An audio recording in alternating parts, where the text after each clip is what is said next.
Welcome to the only place where real, raw, and vulnerable conversations happen with IFBB bikini pros to give you an inside look at their struggles, strategies, mindset, passions, and all of life beyond the stage.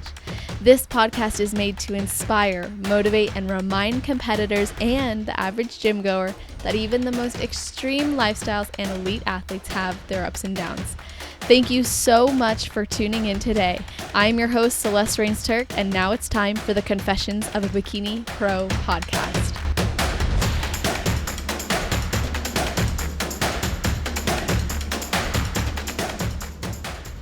Today, we are speaking with a 55-year-old judge, promoter, MC, expediter, stage marshal, and of course, IFBB Bikini Pro, which she earned in 2019 at North Americans.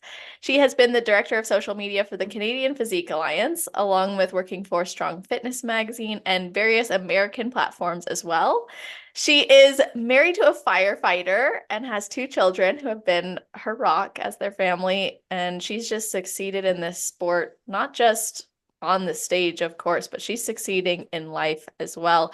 Navigating 3 autoimmune diseases and losing loved ones, it's been clear how much resilience she has. So I'm excited to finally speak with her. And what's really cool is she actually started her journey at 17 years old and watched her first bodybuilding event in 1989 and has been hooked ever since. So welcome to the show, Cindy Van EMPEL Popowich. How are you doing? I am doing great. That was an earful. That's even tiring to me. It was great to read it personally, and I'm so happy you're here. I do have to interject on one thing. I judged one show and swore that I would never do it again because I just can't sit that long. Really? So you actually don't continuously judge? No, no. And my hat's off to those incredible people because it's tough. It is so tough. I, I enjoyed it because it was one more thing to say that I checked off the list, Done and I was accredited as a judge. So I just I never want to do it again. it. I get that. It's kind of like when you go to school for something, you get the degree, you're like, I didn't really like it though. So, Yeah, no, no, I like I said, I think it's very special people that fill that role. I am not that person. it's good to know that. It's actually, well, we'll have a lot to talk about. And before we get into all that, because I have to ask this question before I do, it kind of sets the stage. Is there anything you do or think about, or maybe a ritual you have right before your heel hits the stage? Oh my goodness, absolutely. I've never once walked into a show and said, I've got this. Hmm. Never. I've said, you know, I've worked really hard. I would love a top 5. I but my main thing I say before each time I step on stage is don't let my feet fail me. Oh, Don't yeah. let my feet fail me. Anything else, the work's been done, the diet's been done, the tan, the makeup, the hair. I don't have control over who I'm standing beside. I don't have control of who's sitting at the judging panel and what they're looking for that day. But the only thing I hope, and I usually say a little prayer about, is that my feet don't fail me and that my routine is clean and that my presentation is flawless and that they feel my passion as I'm unfolding this presentation. That's I it. have felt your passion just from watching videos of you on stage. Like you are radiant and you are captivating and it's incredibly inspiring, especially for me as someone who wants to be in this sport for a very long time. I love interviewing masters competitors. I love hearing these stories. I love knowing how you guys navigate it because I hope to one day do that. I just think it's wonderful that this is a lifelong sport. Well, and my first show was bodybuilding. I've done bodybuilding, I've done Wow. figure, and we didn't have bikini, and I wasn't exactly a very big girl, but I had a pro bodybuilder train me. she got a hold of me and she said, "You are just shredded, but you're so tiny and you're so strong. Do you want me to train you and see where this goes?" And this was 1993. And I'm like, oh my God, she was so intimidating. She Yeah. was huge. She was an IFBB pro bodybuilder. Her name was Wow. Laura Carolan. Outstanding, mind-blowing physique. And she started training me. And I remember I weighed in something like, I don't know, 102 pounds at No way. 5'4 3/4" and 122. I think I was 100 pounds. So she trained me for that, like, from, I think we got together in September. And then by May, I was 127 pounds. She had me eating so much food and training so hard. And she trained with me every day. And I won bodybuilding. This little pipsqueak, but I was shredded. And I had this amazing routine, and I did it to Tina Turner. And if there's Oh, anyone that's that's gonna, awesome. you're right. So the longevity is because I've done it right, and I've had the right people present in my life, my coach, my physicians. There's such a team involvement. It's unreal. But I had one thing that none of them can contribute: passion, Yeah. drive, determination. And the underlying reason being this skinny little girl who was teased Mm. relentlessly. That was my driving force. And I wanted to hear my name. I wanted to hear my name. I didn't want to be introduced, through the course of your youth. We're so impressionable when we're young. And there were a lot of occasions where I was introduced as someone's girlfriend without being given a name. Hmm. Just, hey, this is so and so's girlfriend. And I'd be like, oh, hi. I Yeah. wouldn't say my name. And that happened for a little while. And it plays on your self esteem. And then she got a hold of me, and she made me so strong physically and emotionally, because every day the positive affirmations that she drove into me Hmm. were priceless. And Yeah. every girl needs that woman in their life. Every young girl needs that woman in their life saying, "You're incredible. You're strong. You're resilient. Be determined. Go after it. Be forceful. Speak Mm. out." So when I heard, "And you're winner of the Sudbury overall bodybuilding champion, Cindy Van Empel," I was like, I'm never going to not have a name again. Wow. Yeah. I have a Wow. name. I have a name, and I'm proud to say it. And I'm even more so grateful to hear it. I walk in gratitude because I know what it was like feeling nameless, Mm. basically. So, a big message that masters, older women, girlfriends, sisters, siblings, mothers, we need to really instill positive affirmations into our young girls. Oh my goodness. I could not echo that more. The amount of clients that I work with as a mental health professional who Oh, struggle with their self-esteem and self-affect, and generally I find and trace so much of it back to things that they heard as a young girl from adult women, specifically usually their mother or grandmother, aunts, people in their life who you would normally hope would be inspiring, empowering, uplifting, encouraging, more so tearing down. And I'm really interested in hearing how your philosophy of not wanting to never have a name again has influenced you. Like, why do you think it's actually important that people have a name? well, personally, um, I was never that girl again. I became so outgoing. So I competed in 1994, and it was very evident that with my physique, it would be really difficult for me to progress in bodybuilding. I was very successful. It was a small show. I won it.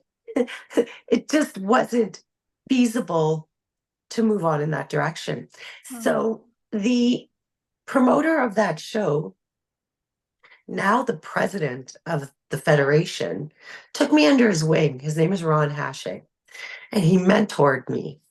I followed that poor man around like a puppy, but I went to his shows. I worked his shows. I got more and more involved, and I knew it was where I belonged. I Mm. just didn't know how to carve out my place. And then in 1999 or 1998, sorry, I took over the show. Hmm. And I took it over with my best friend, and we ran it.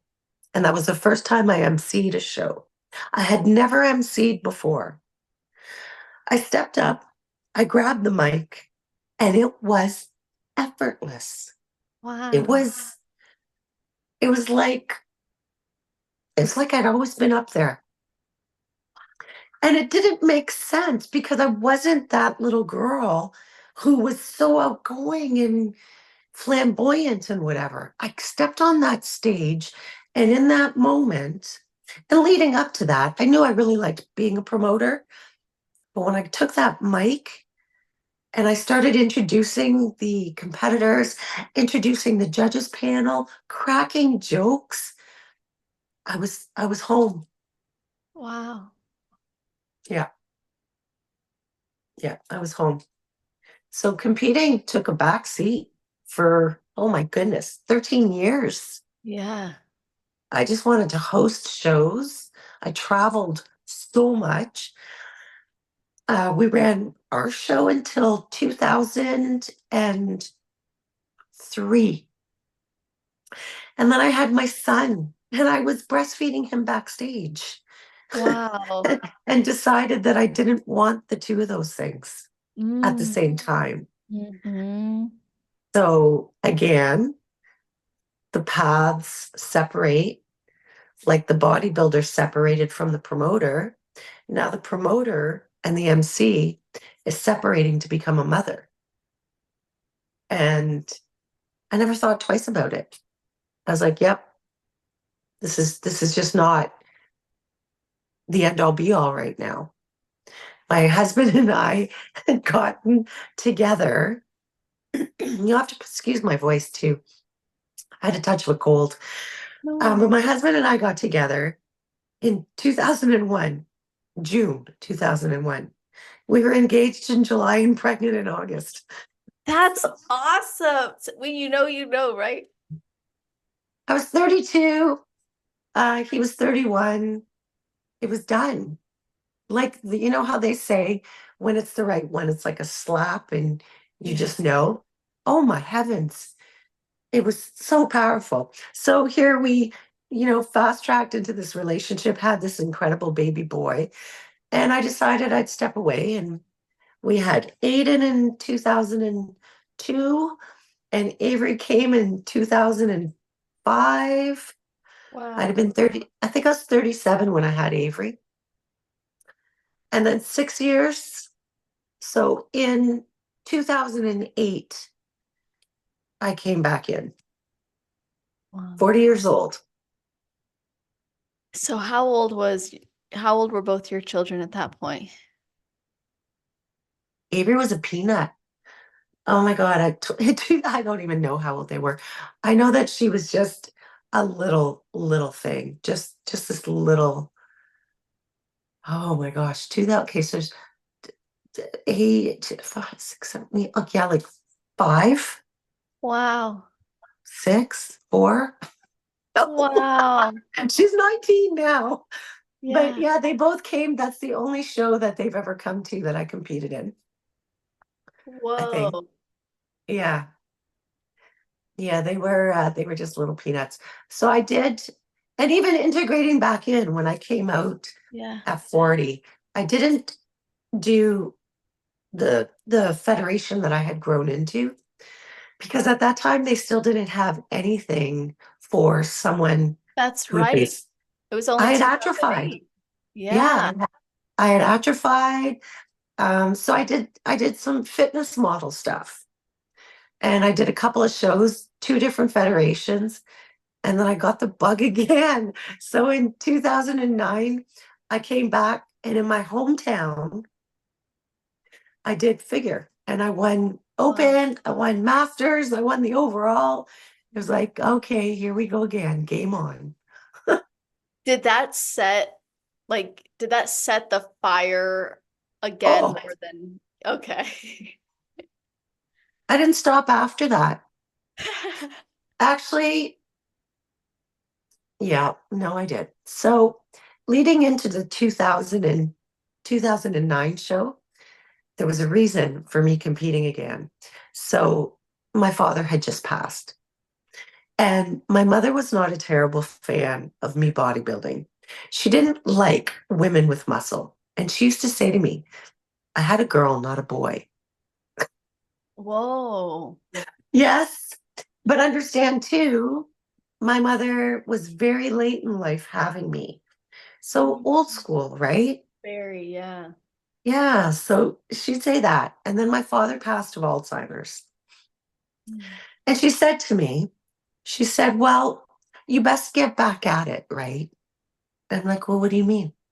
She's like, well, what am I supposed to do? Your dad did all of that.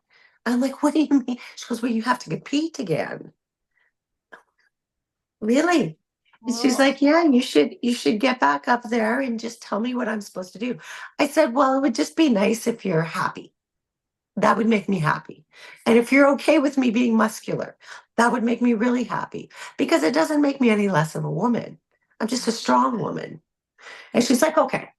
So her and my aunt and yeah, my kids, my husband, they all came and watched me and I kicked ass. And she was Yeah. so proud. She was Oh, like, she was the loudest one that's there. awesome. Yeah, so she understood because she understood because she saw me on stage and what that brought out of me. So 2009, I jumped into figure. I did figure. I was going to go to provincials, and I was told, pull back. Mm. Let's give yourself a year to get a little bit bigger. I'm like, okay. This is for figure at the time still, right? There Yeah, wasn't really yeah. bikini till We like didn't have bikini, 2010. Yeah. right?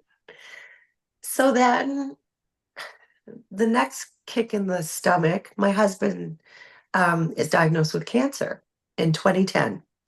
It was stage 3 colorectal cancer. Wow. It was very bad, very bad. He had the surgery. He went septic with the surgery, so he almost died with the surgery. And then he was allergic to the chemo. So there were a number of times where the phrase was, are your husband's affairs in order? Mm, mm, mm. And there are some phrases that bring on like PTSD for people. That would be one of them. Oh yeah. But he kicked it. He fought so hard. And at the time, my children were 4 and 7. It was the hardest fight, the most exhausted beyond words Mm, I've ever been in my life. And I refused to help. No one could help me because I was going to take care of everything. mm, It was ridiculous. mm, So, in that one episode in life, my advice is anyone in a family where someone is battling cancer, everybody has cancer. And you mm, need to take every ounce of help that is offered to you because it is exhausting, emotionally exhausting, debilitating. But he's the strongest guy in the world, and he's my miracle baby. So mm. he kicked it. It took about a year. And yeah, he beat cancer. So again, the conversation came, well, I beat it. You should probably compete now. Yeah, you just took care of me for all this time. Yeah. So at that time, I went to Toronto, and Mindy O'Brien and Nina Luchka, Mhm. both IFBB pros at the time, had a show in Port Credit, Ontario. Beautiful little small town. I went there with next to no muscle, and I competed in bikini. And in the open, there was no masters. In the open, I got top five. So I qualified to go to the provincials. Right. And this time I went. Yes. I was like, yeah, I'm going. And this was the inception of the Toronto Pro Super Show. Wow. So I did the open, I did the masters, and I was the only masters bikini competitor in the entire show. That's awesome. So I won. Yeah. Oh, I actually, oh my God. I That's so got, awesome. I love that. and Sean Ray was the MC, and Uh-huh. he goes, sorry, you're the only one, but you look really good. Oh my goodness. It was so funny because he was like, I think he was lost. Like, what do I even say here? Yeah. But it was fantastic. It was an It's not incredible like you're experience. winning because you're the only one. You also look good, is what he's trying to say. But you look really good though. Yeah. And at the Toronto Pro Super Show, I had worked the registration. I I co-hosted the model search and competed. So I helped with registration. I competed in the provincials, and I hosted a show all that weekend. It was crazy. Wow. That's a crazy weekend. And just, oh my goodness, I've been taking notes because there's so many things that I want to I like. know I'm like, Oh, it's great though because it gets me going and I like that. It's so nice and I'm captivated, Like I'm like what's next? What's happened? And there's oh, it's a journey for sure because even though you went and you won that at provincials, it still took you until let me go back to my notes here, 2019. So what happened in those 5 years? so after the provincials, I met or was reunited, I guess, with this girl, Tammy Beckers. Okay. She was doing the nationals in Saskatoon, Canada. She's like, you should do the nationals. I'm like, I should do the nationals. I talked to my husband. He's like, do the nationals. Uh-huh. So I go to Saskatoon with Tammy.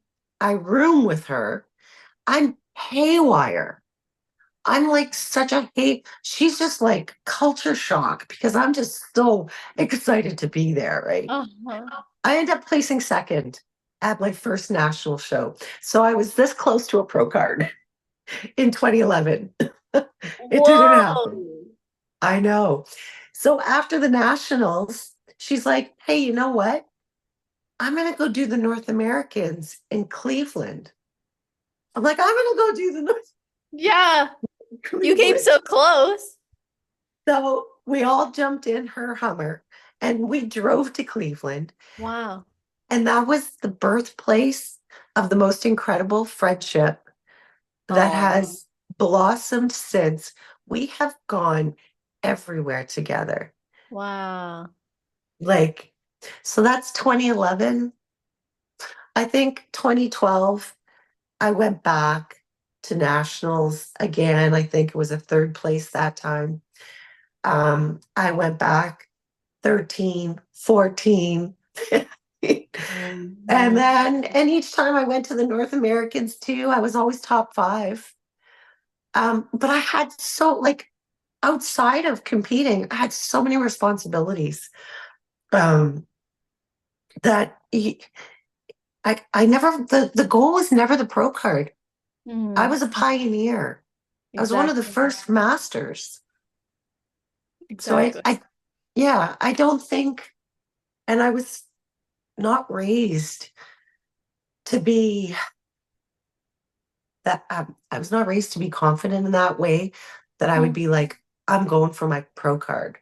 No, I'm going and I just hope I do really well. Mm-hmm. Because I think you're a complete hypocrite if you say, I'm going to win this show. You have no idea who's worked, who's showing up.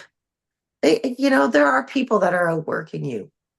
Surprise, surprise. Yeah, there are people that are genetic anomalies that are Mm-hmm. going to beat you. I just always wanted to walk into a show in a place of humility and gratitude. When I earned my bachelor's degree in psychology and went on to earn my clinical mental health counseling degree and even become a national certified counselor, I knew I wanted to bridge the gap between competitors and mental health professionals. Too often, athletes are told that they can't compete and have a healthy relationship with food or their body. And I absolutely disagree with that. I have helped thousands of women globally to build more than just a body by combining psychology, personal development, mindfulness, and my signature peace through growth process. If you are struggling with the post-show blues, or you're struggling with adherence to your prep, or any aspect of your relationship with food, your body image, or overall commitment to your goals, I have tons of resources available for you over at www.celestial.fit.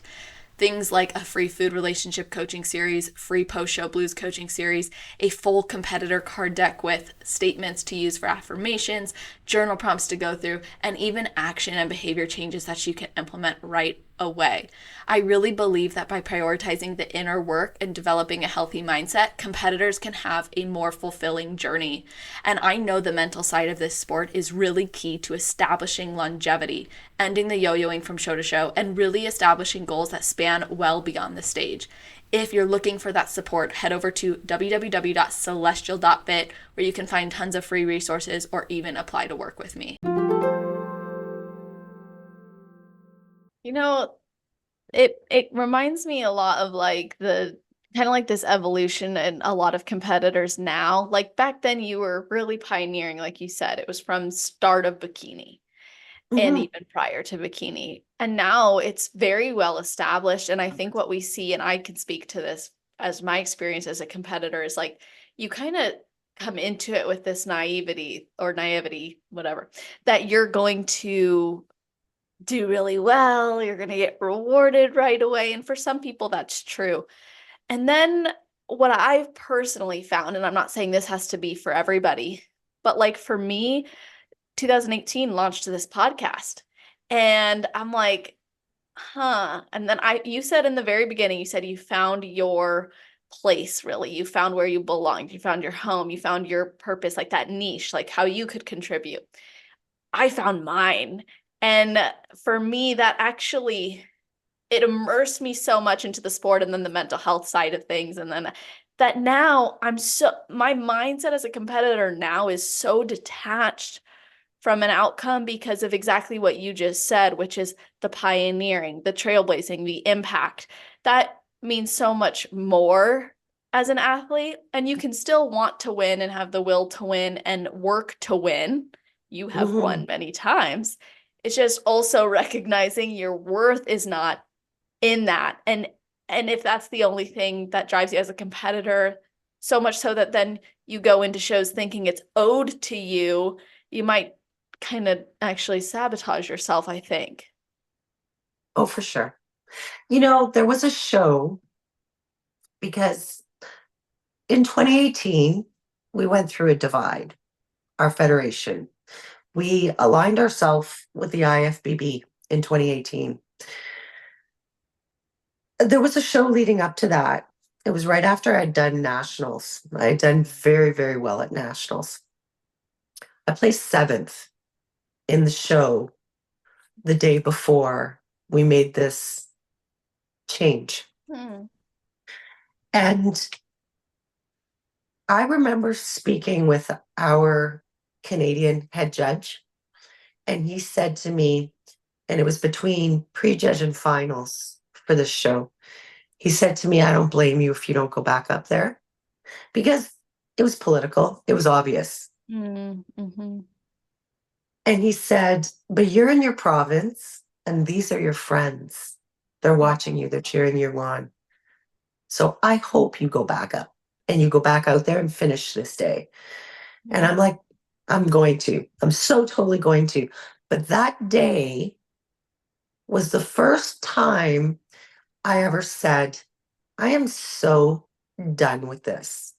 I'm so grateful that we did make the switch over to the IFBB because, or IFBB Pro League, Right. because when we were the CBBF, we were herded like cattle at shows, at national shows. You were ridiculed on stage. You were belittled. The registrations were there was a registration that I did was 6 hours long. I had a registration where my shoes were disqualified, myself along with, I don't know, 20, 30 other women. It was such a toxic environment. And having been in it for so long, and at that point, I'm a master. I'm in my 40s. I'm like, I'm so done with this. Yeah. And it's not okay to treat people this way. And thankfully, our president, this ballsy move, courageous move, took us and took us over to the IFBB Pro League and leads us now alongside of Mr. Mannion and his son, grandson Tyler Mannion. It's such a difference, and I got to live that. I got to see what it was to what it is, and the opportunities, and so many things changed. So I think it's a positive. Well, I know it's a positive thing, and it's so much better for the youth now.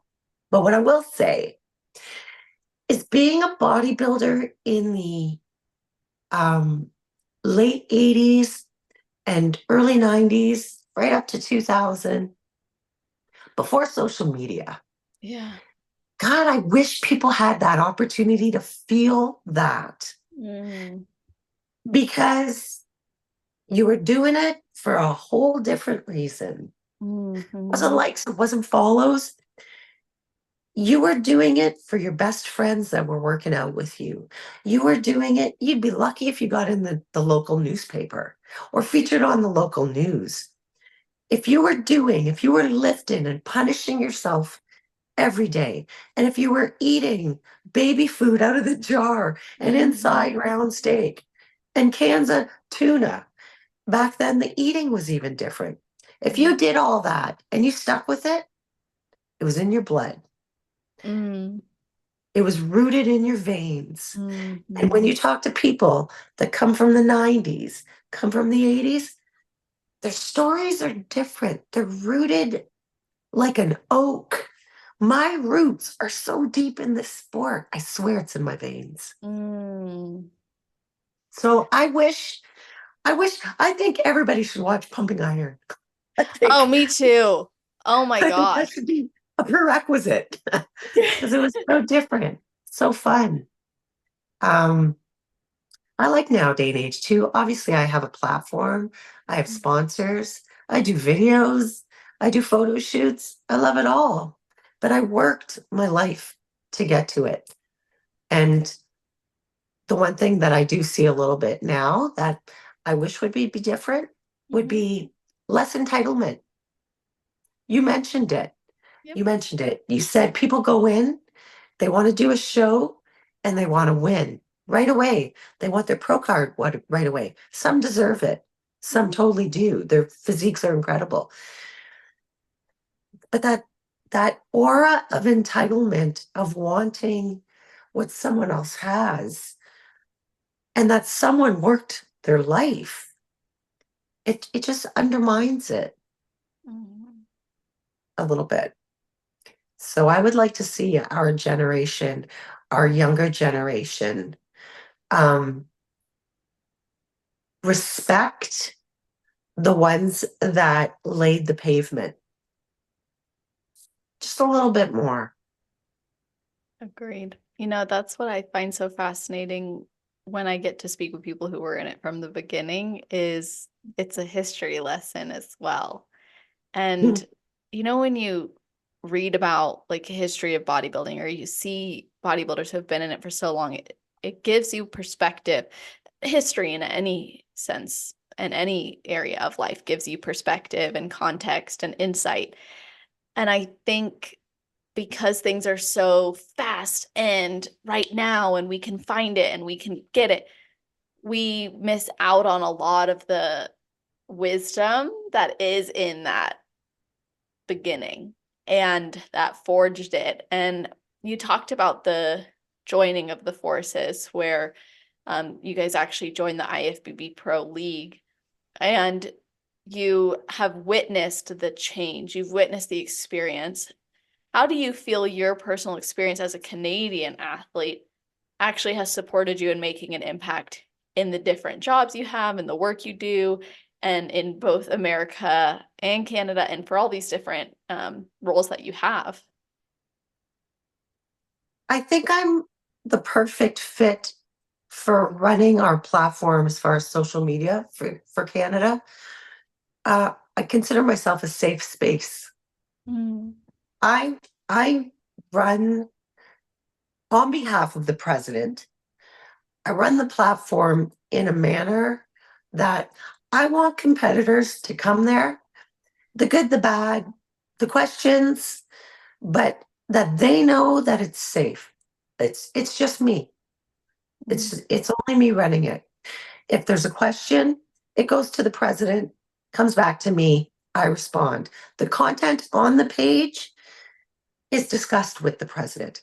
I Mm. do not make decisions on that front of the page. We have a system. I don't have to ask him everything. We have a system. But anything new, anything happening, there's a discussion happening. But in the DMs, that's a safe space. Mm. And these competitors should have that safe space. So I think what I bring to the table, having that maturity behind me and the experience, I think it's important in that regard. Working with the states, working with France. I'm bilingual, so France, I can kind of MacGyver it, and we're building a great platform there, or the president is, with a gentleman that manages in the UK, Ian Constable. So Ron and Ian are building France, partnered with the IFBB. It's going to be amazing. These athletes are going to have so many opportunities, and that was lacking. So there's always this innovation to expand and to give and to grow. And that's what this should be about. It should be about growth, advancement. We have muscle wear now, shows, registrations, Yeah. music, everything's different now. We showed up with like a CD back in the day. With probably a boombox to put through the speaker. You Yeah. know, we did our own tan. We didn't have hair and makeup. Things have evolved so much to benefit the athletes, to benefit the sponsors, to benefit the shows. We need all of those pieces in play to build and be strong.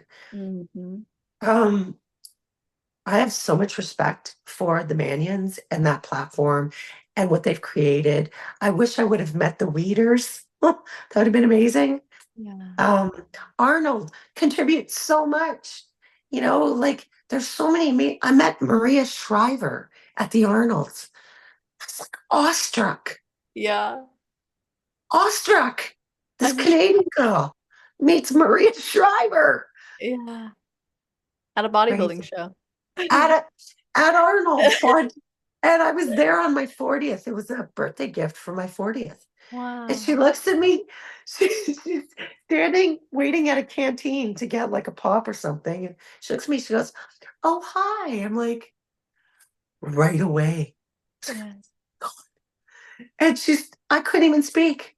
She's Oh. like, "Are you competing?" And I'm like, I said, "No, it was a birthday present." I said, "You're Maria." She's like, "Yes." That's awesome. Oh my gosh. And I was walking into the elevator in the host hotel. I was staying there. And I was walking in, and Lou Ferrigno was walking out and rammed me and caught me. Oh my goodness. Preach, sister, Yeah. because I've had some really cool, profound butterfly. Mm. Linda Murray. Linda Oh, Murray. she's amazing. She's one She, of the most rare gems. oh, she's exquisite, Yeah. timeless, classy, Yeah. classic. Yeah. I met her at the Toronto Super Show. She spoke to me like she'd known me forever. This Yep. is this is such an incredible industry Mm. if it's done right and healthy. Yeah. You know, there's something I want to go back to. You used the term safe space, and I would probably kick myself if I didn't mention this. I think it's important also that there's a woman behind that. And so I don't know if that's going to sound controversial, and I hope that doesn't come back to bite me, but I think that there's things that can happen that put women in an uneasy spot, and things that people don't want to talk about, they don't want to share happened, and they want to have a place that they can go.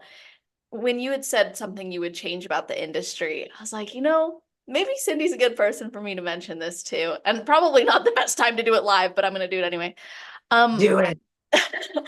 I think it would be hugely beneficial if there was some sort of third party, maybe communication or safety, some sort of committee that people could go to with maybe concerning experiences that could actually be a threat to the NPC and the IFBB. I've heard, stories that are not so representative of the actual experience that I think we can and should be having and promoting as athletes.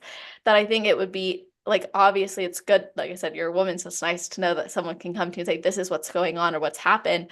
But we see and we hear about these things after so much has already gone down, and then people leave and not come back. That's something I was talking about with some other women recently. Like, we think it could be so beneficial to have some sort of like platform people could go to that feels safe and not like it'll affect them. You're absolutely right. So there's due diligence on the party that is affected and who they're reporting to.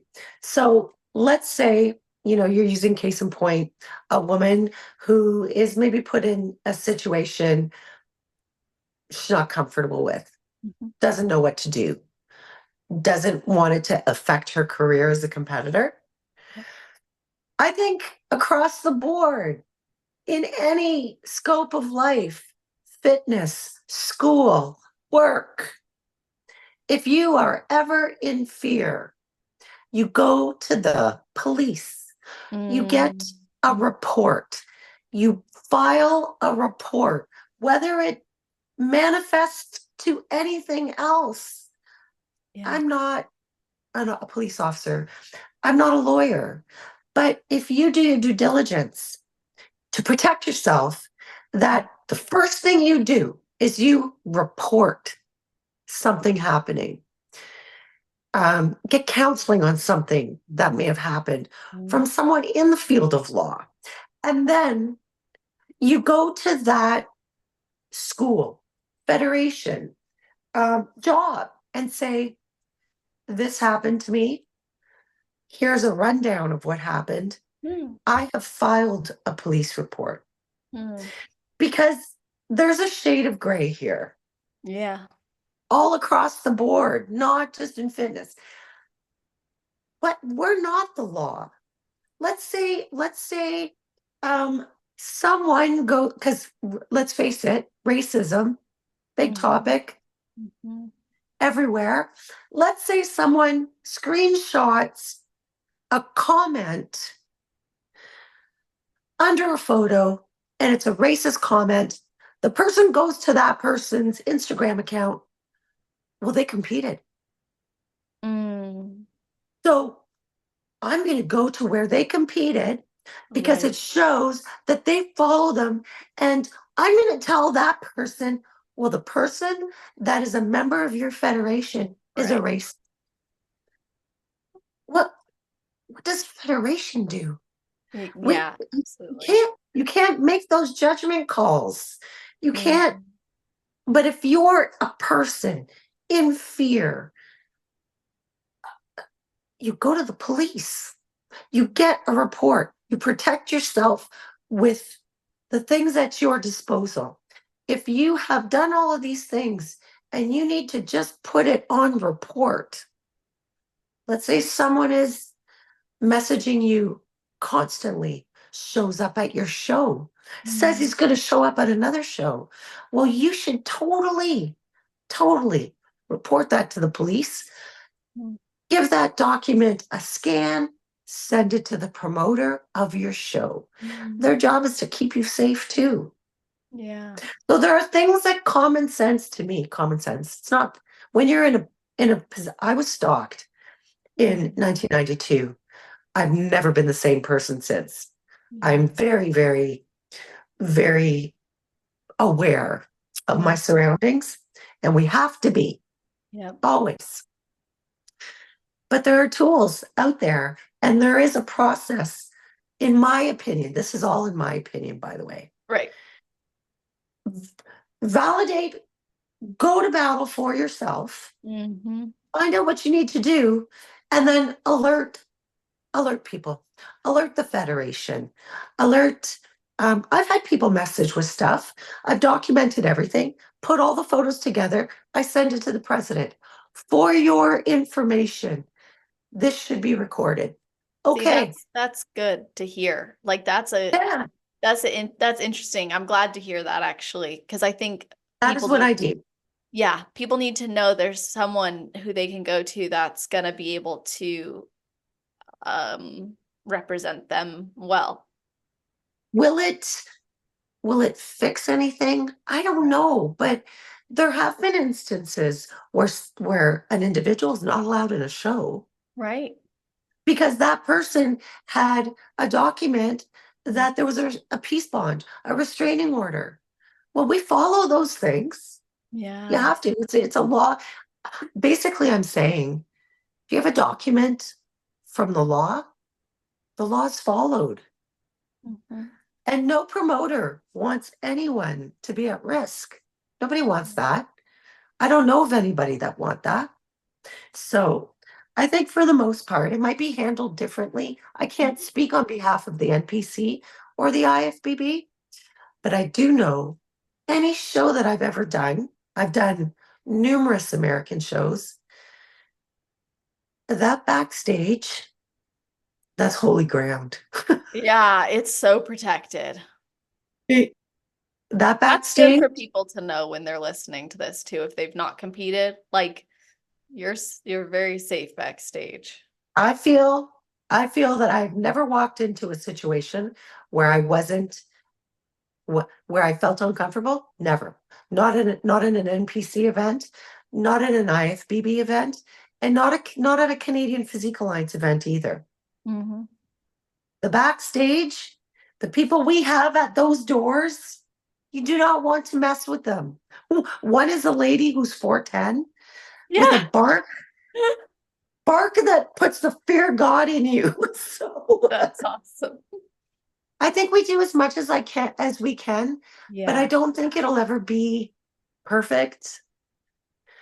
right. And And like you there are said, some that abuse it. yeah, yeah.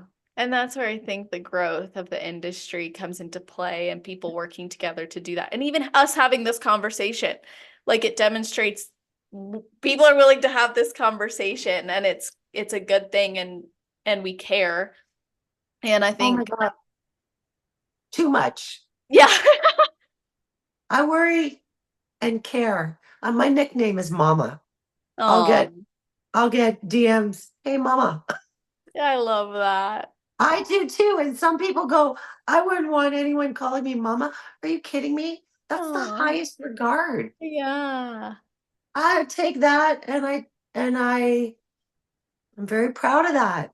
I have no problem with being called mama. Oh, I love that so much. I think you have so much experience in this industry. You've been in these different roles, right? Like we said in the beginning, MC, stage marshal, expediting, promoting. One time you judged. One So time.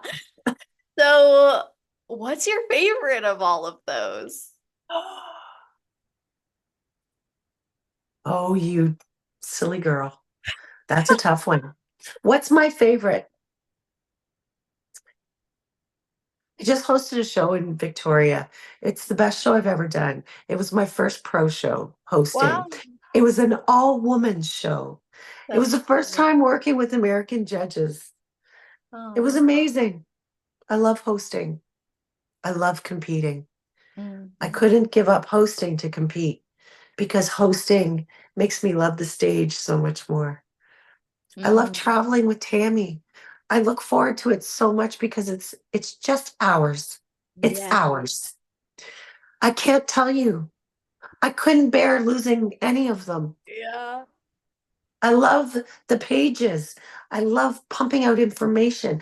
I love loving a post when someone is so excited. And I love Yeah. going to the person who's devastated because they lost and sharing with them. You know what? I got creamed at a show and I came back stronger, harder, resilient. Let's Yeah. go, you know? I had a So judge tell me I was horrible at bikini. what? And now look at you. He told me, he said, I just can't see you as anything but figure. Like you just don't, I don't know. And he was the first one who called me when I got my pro card. He goes, Really? took you long enough. Oh, well, that's nice at least. He came around. No, he was putting a fire. That's how he did it. He put Oh, the fire in me. that's Because awesome. He knew you you get, wanted to prove it. yeah, whatever works. That's awesome. See, I love that you not just take pride in like the actual job, but the underlying aspects of it, the passion, the encouragement, what you said in the very beginning too, being a woman who is there to empower and also demonstrate and lead. Now, there's a lot of people who want to get involved in the industry, but they don't know how, they don't know where to start. Like they don't know, oh, I want to expedite. How do I do that? I want to learn, I want to test judge. How do I do that? How do people learn about opportunities so they can find the things like what you've done? So I think, and it's probably the last thing you're going to expect. Everyone who wants to play a role, go to the website, learn it, learn the Mm, rules, learn all the rules, learn the disciplines, go to the NPC Worldwide, go to the IFBB Pro League page, educate yourself so that when you go to that table and say, and then go watch a show, let yourself be seen. If you want to expedite, watch and learn. Pay attention, watch clips. There's so much information out there. I can say that the first time I expedited, and I've expedited up to national level shows, working hand in hand with the head judge, and you create that relationship and you both crave success so it works. But I remember just kind of lagging behind and working with the head expediter mhm. and a little bit, a little bit, a little more time, another show, and then I took over. You have to be a bit alpha when Mm, as an expediter, but you have to be respectful. You mhm. can't touch these competitors, but you have to direct them. You have to be a flight attendant. You have to be Yeah. air traffic control. You have to learn hand signals. But I honestly think the first step is know the craft. Know the Mm, craft. Know the federation. Know the rules. And then when you present yourself to a promoter or to a judge, then say, listen, I've studied. I really love this. I'm inspired by it. Can I test judge? mm, And it's really as simple as that. We have an ambassadorship in Canada where there's a test you go through to become a CPA ambassador. We have a lot of Canadian IFBB pros who already fill that role. Um, and it's lengthy. There's a lot of information, but it's really, really good information and it's great knowledge to have. I know almost all the judges in Canada.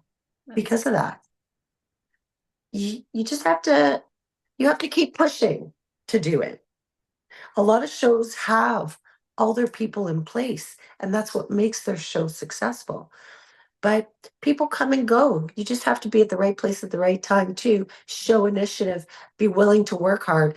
And God forbid you get that opportunity to work at a show and you spend all your time doing selfies with the competitors, you're done. um, You're done. It's not about you. It mm, has to be about the competitors, the promoter, the fluidity of the show. It's not mhm, about you. You shouldn't have selfies by the end of that weekend, mm. except at the restaurant after. Yeah. But do you know what I mean? It comes Yeah, back to why do you want to do it? Because there are exactly. some that want to do it to get in free to a show. Mm-hmm. I've had it at Yeah. my shows. I've had that happen. I have a very solid crew of people. I don't like others coming in Yeah. because It's a my business people, too. and who suffers? It's the competitors. Yeah, exactly. If not everybody is running in synchronicity to each other, Mhm. something goes wrong. Right. And if you've got one person in there, oh, here, come in, you don't need a ticket. Oh, Uh, here, like let's do a selfie and or start working the sponsors to try and get a sponsorship. I've seen it all. no. So that first time you get an opportunity to work in an event, work the event. Yeah, that's good advice. It also, I think, will separate the passion, the passionate ones from Yeah. maybe, yeah, the ones who are just doing it for personal gain. I think that goes back to an earlier point about respect as well. Something I often will explain to people when it comes to like the comparison mindset, regardless of if it's in competing in the girl next to you or if it's comparing to someone who's further along in maybe the industry in a position you want to be in. I think comparison sometimes can demonstrate a lack of respect versus a promotion of who this person is and what they've accomplished to get there. Like when it's a negative comparison where someone's like, "Oh, like I should be there like this person and why can't I be more like this person?" They forget that there's been so many steps taken to learn and to be mentored or mistakes made that we can't skip to being the master we admire. Jordan Peterson, home to you. He has a great quote, which is the fool precedes the master. And I really love that because when we can get so caught up in why am I not here? Why am I not there? Why haven't I this? Know that it's okay to start as the person who's learning to go under someone's wing like you did in your journey, and that helped you to grow so much, and now look at you. And that passion is what was always there to help you proceed in that. Yeah. You can have so much fulfillment in anything you do. If you're if your heart, if you know your craft, you'll sell it. You don't have to Mhm. you don't have to convince anyone because you'll Mhm. speak it. You'll speak your truth. If you love something, you'll do it. If you're in it for the wrong reasons, it's transparent. It Mm. shows eventually. I think that, and I don't want to come off as harsh with that whole make sure you go in. Like some people are starstruck, and I get it. But it is very important to service what you're doing and to service it well. There are a lot of things that are at risk with this.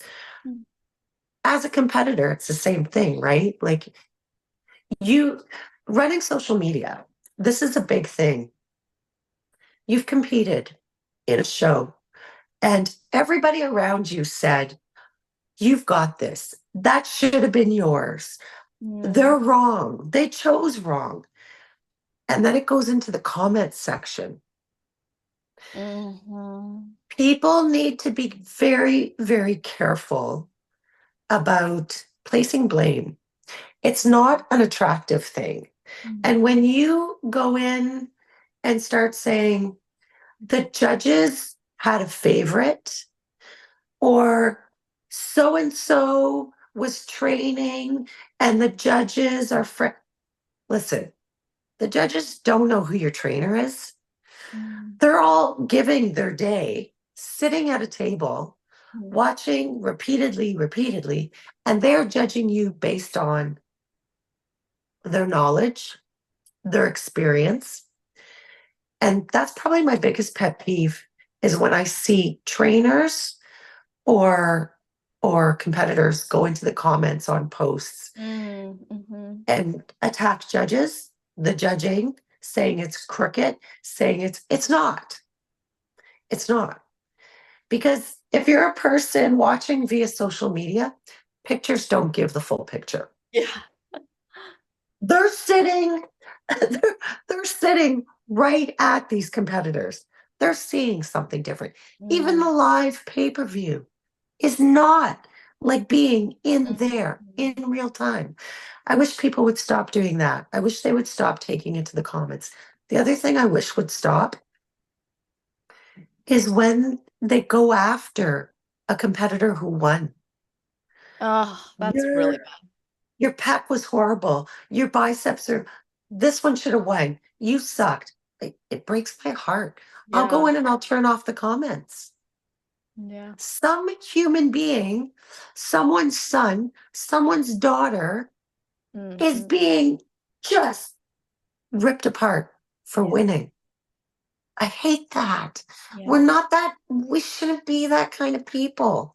I know it's a passionate sport, but if I could get rid of anything, I would get rid of the disrespect to the judges and leave the competitors alone. Be Mm. kind. Congratulations, whether you think it or not, or tell you what, keep scrolling. Yeah, exactly. Shut it.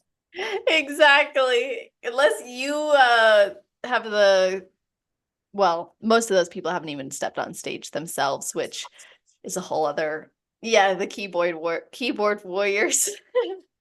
So Um, I I know I'm like looking at the time and I'm like, oh, I don't I want I could I literally could talk to you all day. There's like a million directions I want to take this, but I'm gonna go back to my notes because I was like I kind of want to We can go. always do a part two someday because I'm not done.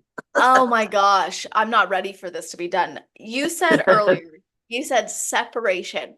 Separation as a mom from the sport. You also said that there were times where, so you separated competitor from MC promoter, and then it was mom from that. So when it came time to, like, how, first of all, how did you know you wanted it to be separate? And how did you know and assure yourself it was okay to step away? Because I see a lot of athletes struggle with the idea of it's okay to separate yourself, even if you haven't won your pro card yet, even if you haven't achieved what you want to achieve, it's okay to step away and focus on some other aspect.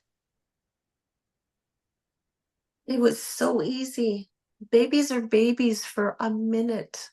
Mm, I, for whatever reason, didn't think that I'd be able to have children. I competed, I dieted for year after year after year. I meet this incredible man.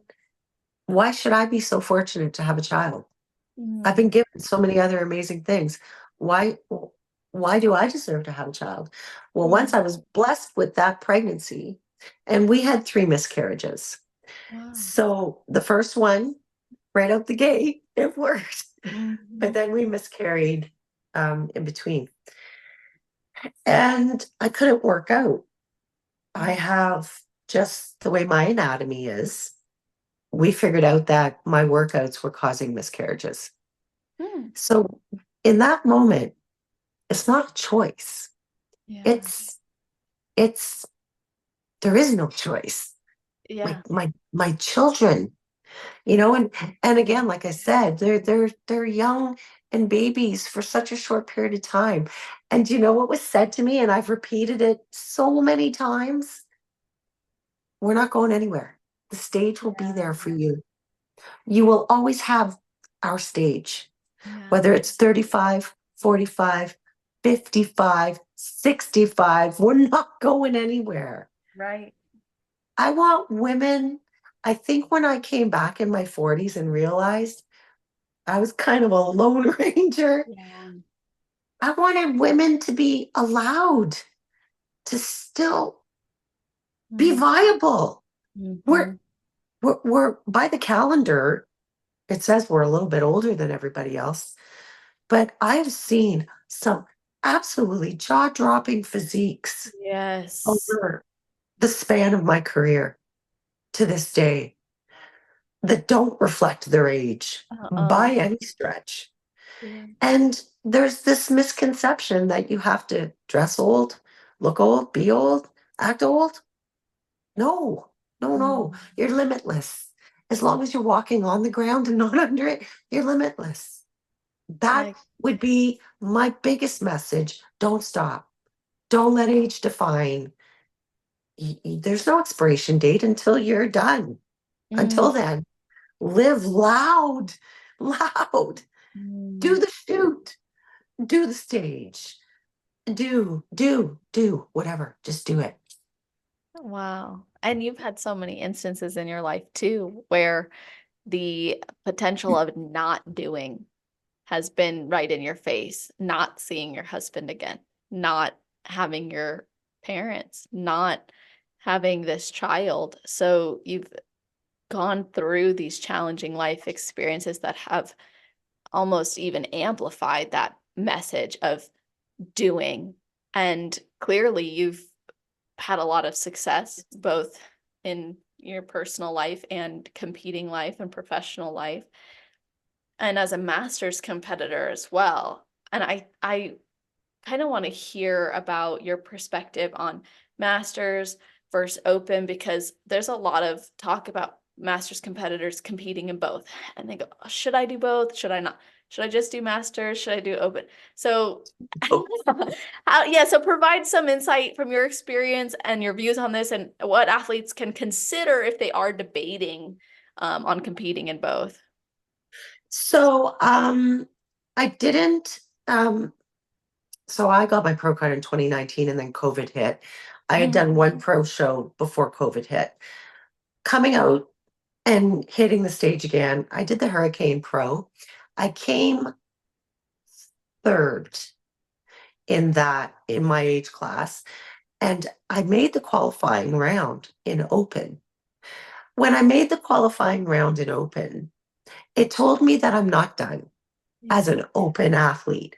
So that's a discussion with your coach, because I don't feel that it's wasting the time of the open athletes if Mm, as a master you go and do open.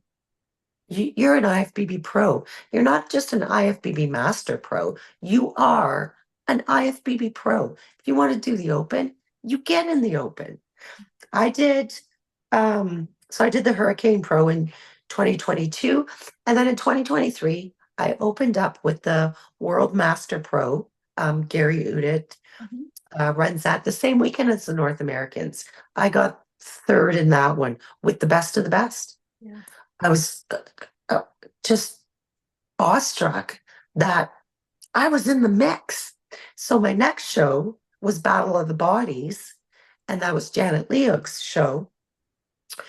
I won 50 plus, and I placed third in the 40 Mhm. plus, and I did the open again. I got 15th out of 30, Wow. I believe. So to me, I'm still in the mix. Yeah, that's I'm still in awesome. the mix. I went on and did the Daytona Pro. I won 55. I won 50. I came second in 40. I'm going to be 56. I came second in 40. Awesome. And I did the open. I think I was 16th in the open. And then everyone's, or no, 50. Okay, now I don't even know. But I think you should base your decision on competing in the open on your success in the Masters. I think Mm. that's a reasonable guideline. If you're not sure, to me, no brainer. If you're at a show and there's an open, get your ass in it. Have fun. Have fun. Inspire those young ones that Yeah, you're still doing it. I don't think they mind. I think, agree. like, when I did the open in all the classes that I did, we're joking around backstage. There's no pressure on me. Yeah. I'm doing it open. It was the easiest lineup to do. The Masters, That's where the pressure is. So to me, I think go with your heart. Just feel all of it. Feel all the feels. If it means that, but don't put yourself in a position out of necessity. Do it out of joy, and then you're never wrong. Yeah, great point. You have to go with your intuition. And both of those shows, so well, three. I had just lost my father-in-law right before the Gary Udich show, the World Master, the IFBB World Master Pro Championships. And he said to me, you don't slack off just because this is happening. You go. So I went. And then between dates, right after that, actually, that was the beginning of September. Between September and October, my mom was failing. And she said to me, I didn't birth a quitter. Wow. So so I went and I did it. And she promised me she would wait. And she did. So when I got back, she passed 2 days later. Wow. And she was 91. She lived an incredible life. She was the strongest, most incredible woman ever. And she pushed me to finish what I started. And she actually had never, ever said, go win. And she told me to go win. So Wow. this year will be really different competing because I don't have that, not, yeah, the stress, the unknown. Is she going to be alive when I come home? I came home between each show where I was supposed to stay in the States. I mean, I didn't. Um, I'm so glad I came home because I got to be with her each time. And when she passed, I just felt very okay. I was right by her side, right with to her last breath. And it was amazing. Like I watched her skin everywhere tighten up. It's like she was going back in time to go meet with my father and they'd be young again. It was the most Wow. like I'm sure it's because I was exhausted. I manifested all this, Wow. but at no point with either a parent or my father-in-law do I harbor like any guilt. They passed as they wanted to, and they told me what they wanted me to do, and I did it. So Wow. I think that empowerment of them saying to you to go and get it, go finish the job, to get it done, it it demonstrates your willingness to stay was greater than your willingness to go compete. But because they encouraged you to go compete, you could come back and know you honored their wishes, and that was like their last wish for you, really. there was just no celebration, though. Yeah. That I couldn't do. I I did like a little, we had my friends and I, we had a little bit of fun. But how do you celebrate? It was such a successful year, like three pro show, wins and or three class wins and just this fight or flight. But I didn't really celebrate after. I just tried to stay afloat because I got very angry. October, December, January, I was very angry. I was weightlifting angry. I was bodybuilding angry. Mm. And it was like a really good outlet. I think I needed to do it because I had no opportunity to really ingest what was happening during my shows. Mm. And it worked because I piled on some pretty good muscle. Seriously.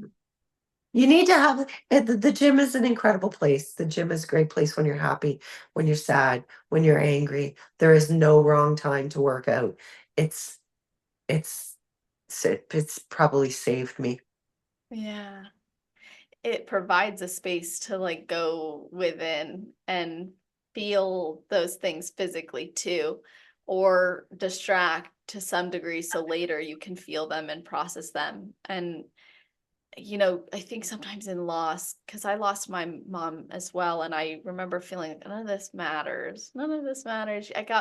Mine became very like apathetic, but I kept going because I knew there was a version of me that at one point believed it was a worthy endeavor to pursue.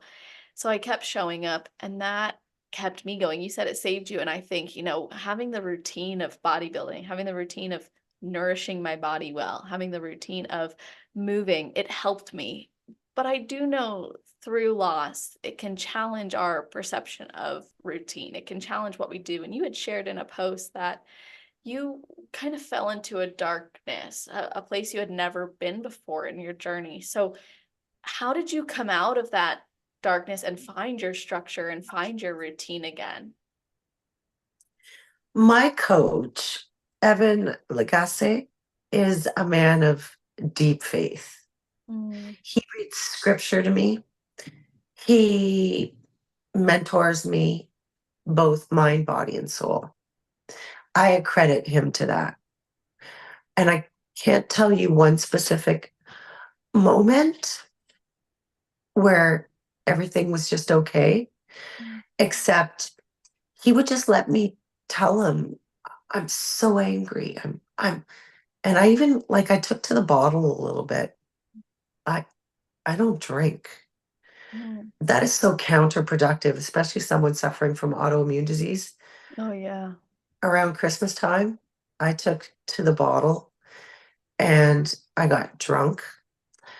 I was just like first Christmas, two people that were important gone. I was just so mad. I was so mad. Um, Evan, Evan did something. He prayed on me. I know that. Prayed on me a lot and allowed me to speak mean things, say mean things, purge it, because it's not purging that makes you bad. Great. Purging takes courage. And it's through purging that you detox your soul and the bad. And I just always am this happy person, bubbly and in the gym and joking and laughing. And I didn't want to be. Yeah. I was mad. And he let me curse, Mm, just get really angry. And then he'd pray on me, and then he'd give me tools. mm. And then he gave me macros. Yeah. And then he gave me a That's diet. And then he gave me direction. mm, And he said, what shows are we doing? I said, I don't know. He said, let's get your body in shape and see what you look like this year. So I have not a show in mind. I am on macros. I am um, changing often now. I see the change, but I will compete when my body's ready yeah. and we'll pick a show at that time. That's I think that's a great approach in general, but two, especially with everything that you experience, that journey of yourself and witnessing parts of yourself that aren't usual for you to present to the world or in general. And to have someone who holds a space for you to express this broad range of emotions is invaluable, especially when it's held in a compassionate way, where they're like, yeah, it's okay to be mad, or yeah, I'm here to listen, and I'm not gonna tell you to hurry up and heal. We're gonna take this one moment at a time. That's such a beautiful thing, and it demonstrates something that you had said in the beginning of your journey was difficult, which was seeking help. You actually allowed yourself to be helped, and I think when you something I've learned in my own experience with emotions is that the deeper you allow yourself to go with the emotions, the more you end up learning and can apply it or grieve through it or learn from it and then have a better experience next time where you're more equipped to deal with it. But also it gives you this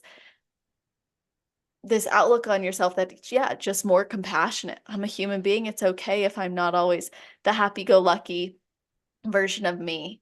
And when I lost my mom, I went a whole year without people telling me something they used to always tell me, which was, you light up the room when you walk in. It's so great to see you smiling. You're so happy. So when you said that, that resonated with me because I think it took, I don't think I got that compliment again from a stranger for like over a year after losing my mom. And it affects your body, it affects the way that you carry yourself.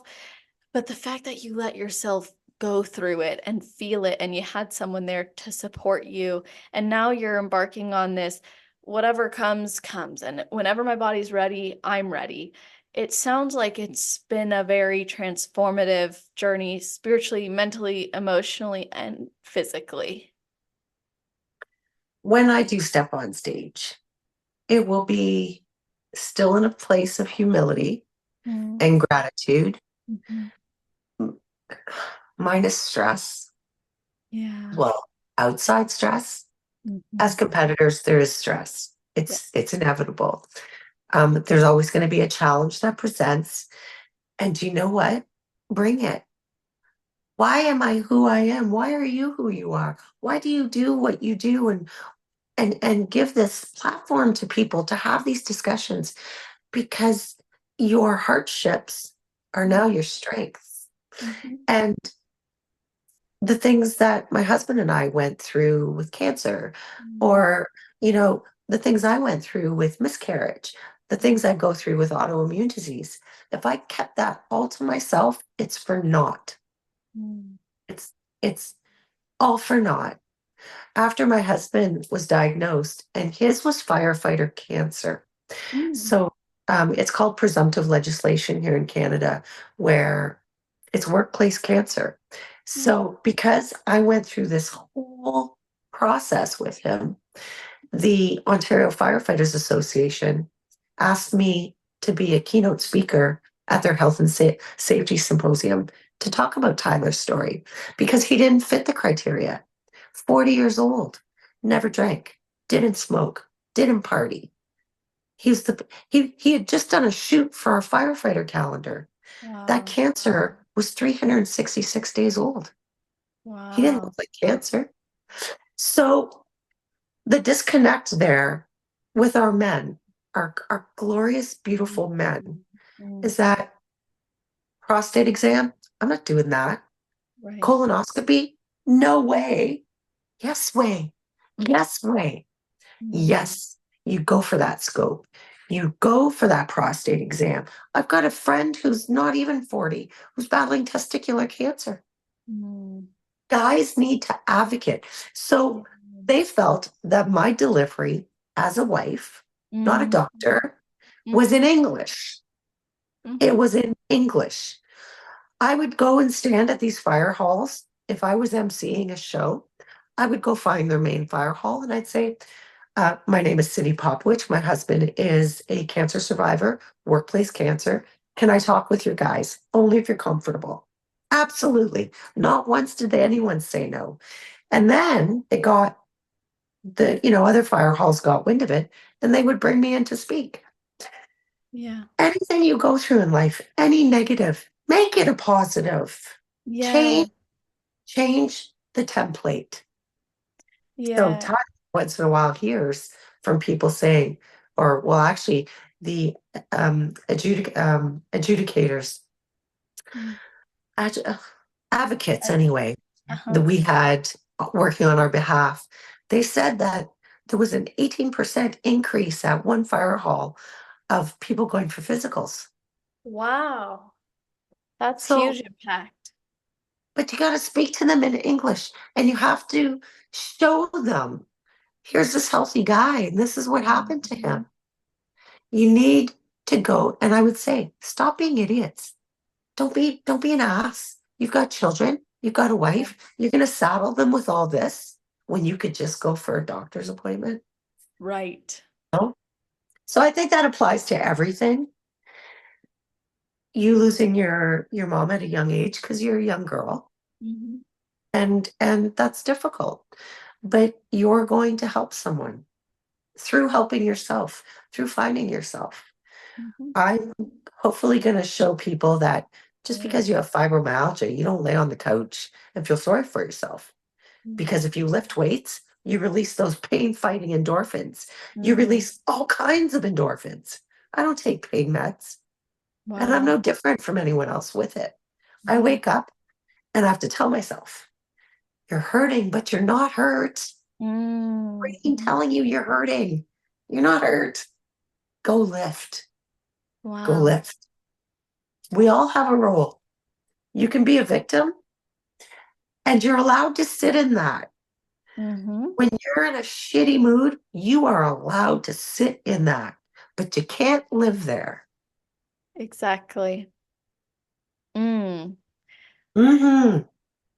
Everything you just said was so beautifully put. It's like a mic drop moment, you know? It's like it is. And I love the point about not being a victim of circumstance and still having compassion for yourself and letting yourself feel, but not letting it be the detriment or the thing that holds you back. And you're recognizing this journey will be different for you moving forward.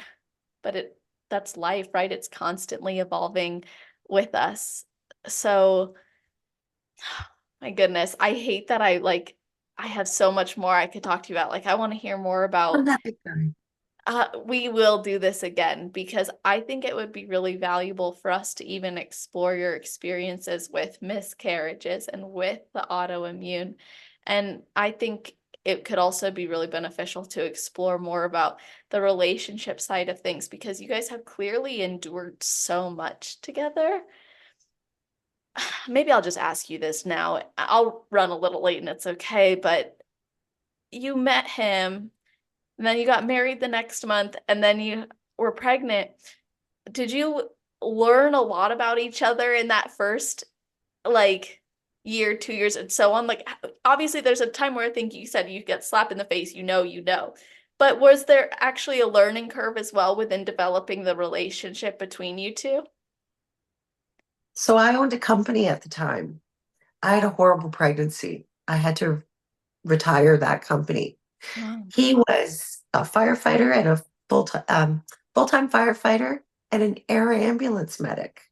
Wow. This man is like surreal. But he was my neighbor growing up. I knew him. I knew of him. I went Oh. to high school with him. We had never done anything more than say hello and this and that. And then we were set up by another firefighter friend. And that first date was done for me. Mhm. Um, yes, we got engaged in July. He had done a stint where he had to do advanced care at a hospital for training.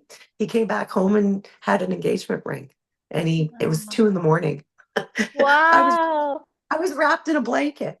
And Oh. then the baby, we got pregnant, like I said, in August. It was a really bad pregnancy, really, really bad. I was sick through the whole thing, and I was the size of a house. But anyway, so we had Aiden, and we got married when Aiden was a year old. But I was self-sufficient all my life. I was an entrepreneur. And then all of a sudden, in this little window at 8 months pregnant, I'm 100 dependent, 100% dependent on this man who stuck with me. I harbored guilt. I Mm. felt like this isn't fair to him. And Mm. the whole time, he's like, oh my God, you're going to be the mother of my child. You're the person I've been looking for all my life. And all I'm consumed with is I'm a burden. It Mm. took so long for me to get over that and to realize that I was embarking in probably one of the most challenging roles of my life, and that was motherhood. So we've been through the gamut. We've been through the gamut. He did the cancer happened, and 4 years after the cancer, he shattered a leg because chemo had just devastated his bones. That was another 4 months in bed. Like we've been challenged what I feel like our entire lives. But don't for 1 second anyone think that they can come between that. because we are so strong and Mm. so unified and so much in love. And our passion is freaking crazy Wow. for change because we're both in the gym too. We're both, this is Healthy. our, you know, Wow. Oh, I love it. I love that kind of. I want to like message you more later. Oh, I just love to hear this. I'm going to message you, by the way, later tonight. anytime, anytime. Ours is a pretty incredible, like that's 20, we're going on what, 20, Aiden's going to be 22, 23 years together. We had Wow. people placing bets that we wouldn't last. Wow. Like, They owe you some money. right? Go on like have an extra wedding, just a 25th anniversary wedding. We've Renewal never of had a vows. honeymoon. We've never had a honeymoon. Wow. And the wedding, I got the beautiful white gown, the whole bit in the church because my mom and my parents were staunch Catholics, so we did it in the church. Uh-huh. And then we had the party in our backyard That's amazing.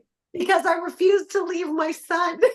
Oh, I love it. He was upstairs in bed and we had a tented yard. We had the best time. We had just Awesome. like everyone's to this day was like, your wedding was the best because it was Oh, so easy and fun. exactly. But I think we're due for a honeymoon though. Really. Yeah, I think sounds like it. Although it sounds like your life has been a honeymoon, which is wonderful. Even through all the challenging things, you guys have had each other, and you can't want for much more. There's no one I would go to battle harder than for my husband. Yeah. Wow. Oh yeah. And people know it too. I remember he was getting like regular colonoscopies after Yeah. his because he had colon cancer. And the surgeon would do the scopes, and we'd both be sitting in the waiting room, and the nurse would call out Tyler's name, and we'd both get up. And she'd be like, oh, no, no, just him. And the surgeon would come out and go, don't even try. Don't even, yeah. She's I would coming. go everywhere. Oh my Oh gosh. Yeah. yeah. Are you kidding me? That was my baby. No one Oh, messes with my baby. that's so amazing. I love this so much. Everything you've shared has just been so like insightful, valuable, engaging. Like I'm captivated, like I said. I think there's going to be a book one day. Who knows? I'm I still hope writing. The story is still unfolding. I can't write the book yet. I don't know. Maybe someone will write it for me. That's right. They'll compile all the podcasts you've been on into a big book Or of or a short, maybe a movie. I don't that would know. be cool. But he's the same with me though, right? Like he's Mm, my advocate too. exactly. Um, we delivered Avery at home, Wow. and he says it took 10 years off his life. Yeah. But but his face, Oh. you know, delivering his daughter with the midwife, Mm, that's and that was my most empowering. If you wow. were to ask me when did I feel invincible, birthing my daughter at home. Wow. Unbelievable. That was Un planned to be that way, it sounds like. Well, to me it was. He didn't Yeah. know. Like I got this whole thing set up, don't worry. My birth Oh plan. yeah. I knew. I knew from about 32 weeks on, I'm like, I'm having her at home. Mm, She's coming out at home. And he was amazing. Like he went into medic mode. It was he's wow. like, buddy, focus. That's awesome. Oh Oh. yeah. He's so good at what he does. Like now Yeah. he's the chief training officer. Um, he never went back on the trucks after cancer. So his role is chief training officer at the fire department. And he developed during COVID, he developed protocol for the firefighters. Um, he's done so much stuff. He's just brilliant. He's a brilliant guy. Wow. He Yeah. sounds amazing. I love the way you speak about him and the stories you guys have. And like I said, I'd love to bring you back on at some point to discuss other parts of your journey too. And Anytime. Thank you. I'm glad that you would do that for me too, because it's been incredible to talk with you. Like I literally am like, I don't really want to leave, but um I I have to go eat. yeah, I'm like, shoot, I have this. I'm like, I literally confirmed with them that I was coming. I messaged them while we were talking. I was like, I'm running late. Because I'm like, I need to be in this. Sorry. No, don't be sorry. I'm like so happy about it. But I always end episodes with two more questions. So if I don't ask you, I'll be upset with myself. So what would be your best advice for somebody who has never competed before but wants to, and your best advice for someone who's on their road to pro? Sorry, what was the second question? Advice for someone who's never competed before and advice for someone who's on their road to pro. Okay, so never competed before. Find the best coach who has the best accreditation, best word of mouth, Mm, word of mouth. Don't go by what they say. Get educated. A coach who knows food, who knows the training, get a coach. That would mm, be that would be so important, in my opinion. A good coach. And then road to the pro. Uh, don't sabotage yourself. Don't don't don't make it a thing that becomes vile, where if you don't win it, it's all encompassing and horrible, because you will, if you put in the work, it will come. And the day it comes will be monumental. I was 51, 52. I don't know. I was in my 50s. mm, I don't think I'd have loved it anymore in my 40s. It was mm, just so, when it's time, when it comes, if it comes, you're still the same person. You have a title with it, but God, just love your time on the stage. If you can't love your time on the stage as a competitor, mm, maybe you're not in the right industry or the right sport, because it's subjective. They're telling you something based on criteria. And and let's say you're super hard and you're in a lineup that's soft. You're mm, the extreme. You're not going to place well. There's so many factors that have nothing to do with who you are, what you bring to the table. Be a pioneer. Be proud. Put the work in.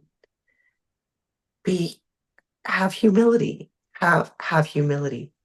If it doesn't happen right away, if it doesn't happen, it doesn't negate the fact that you were there, that you worked for it. You worked hard for it, you mm. know?